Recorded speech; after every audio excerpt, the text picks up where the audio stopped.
But I wanted to ask you, as in your expertise, as the Fit Father Project mastermind, genius, whatever we want to call this, what are the biggest components of getting healthy, of losing weight that guys would not expect? A lot of guys, you talk to a lot of guys in their 40s, 50s, let's see, say even 60s, and they're like, yeah, I just need to lose some weight. So I'm going to start jogging. I'm going to start lifting weights again. And that's Right. just going to melt the fat right off. And there's people just they understand so little about how weight loss works. So I just want to know from you, what are, let's say, three of the biggest components to living a healthier lifestyle, to losing weight, that guys would not expect. Gotcha. Well, first off, I'll say it's pretty interesting because I think there are some humongous misconceptions out there, like the idea that particularly as you age, that you can out exercise a bad diet, Mm, or that exercise takes priority over nutrition. So maybe some people do that. And I still, there are people we meet through our programs that really truly believe they could just go like run more or do stuff and just not change nutrition. They'd be frustrated losing weight. Yeah. At the same time, there are so many people, particularly in the United States, that have been through the diet ringer a million times. They mm, know that nutrition is the key. Like they know that it's really important. The problem is it is incredibly hard, or has been for most people up to this point in their lives, to create a sustainable nutrition plan, mm. like Yes, sustainable. one they could actually stick to, right? I mean, they've tried keto for some time, maybe some plant-based for some time, or whatever the hell it was. Even if you get something like Weight Watchers or Nutrisystem, right? We'll ship you food for the next 12 weeks. Oh, you lost weight? Who would have thought? But you're going to buy my damn boxed food for the next 40 years? You have no habits on how to like maintain this stuff. Yeah. Okay, but it's not to that, and that's not to be disparaging to anyone who's struggling with this. Most people are struggling with this, which means it's a really common and hard problem. Hmm. And the reason it's common and hard is because we are so damn busy in today's day and age, Mm, that it's hard. It's oftentimes, if you don't have the habits to find a way to create new habits amidst the chaos of your life. If you have kids, it makes it even more complicated with all the logistics involved with that. And we have a lot of emotional baggage around food, and food also tastes mm, good. People use it for stress relief, yeah. many, many things. Now, that all sounds like a freaking mess. How do you start to unpack that? Well, the way we think about unpacking that and teaching people and helping them make change is this very simple fact.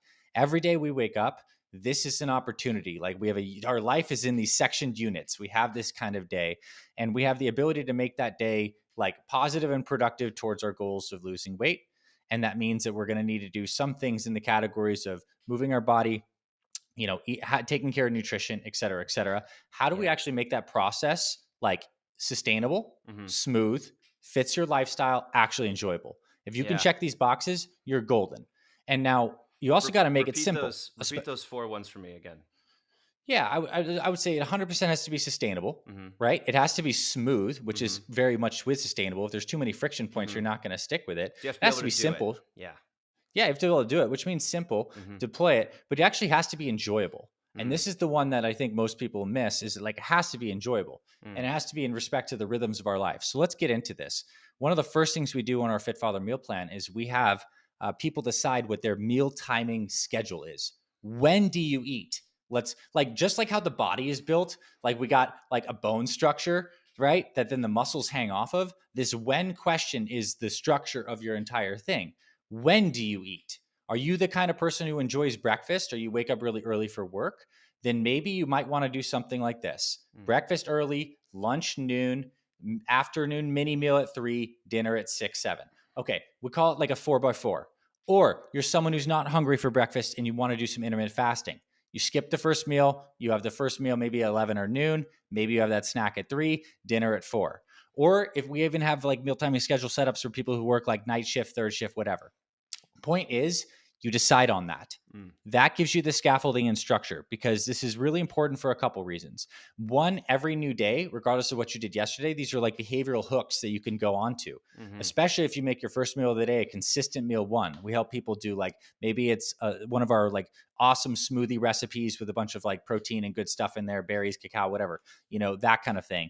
Maybe it's some eggs and some fruit. Maybe it's some overnight oatmeal. Like, make that first meal of the day anchored in sustainable. Psychologically, what this is doing is setting yourself up for sustainability. Mm. You're not snacking in between. You have discrete meals, and you're starting to slide in what your go-to meals are here. What we typically recommend for most people, because we need to keep it enjoyable, is that you have your meals really dialed in. The first 1 to 2 meals of your day, very consistent. Meals that are not hard to digest. So something like that smoothie or like that. And then at dinner, you can have far more variety. Dinner, we teach different kinds of concepts, but this skill of reworking your nutrition from what it was, which is maybe like inconsistent breakfast, order out quite a bit, snack all the time, particularly on bad stuff, eat too late at night, not drink enough water, and probably have stimulants. Yeah. What I just described here, to move that to something that is like clean, regimented, healthy, still tastes good, takes time. But what we found is you can do it in 30 days. But you can do it in 30 days if you really freaking focus on it. And we also have like one of our magic sauces of our why our program's so effective is we put everyone in community. So they get thrown in on their day one into the community of guys that are working on it.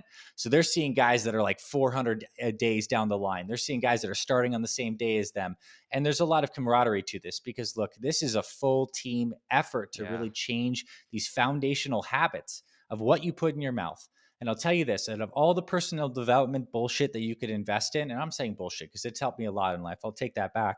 But the personal development stuff, you improving what you put into your mouth on a consistent basis for the rest of your life is probably going to be the most impactful thing you experience. It's going to be either driving inflammation or health, energy, and vitality. Yeah. It's either going to be putting you down these one or two different paths, and you can turn it around.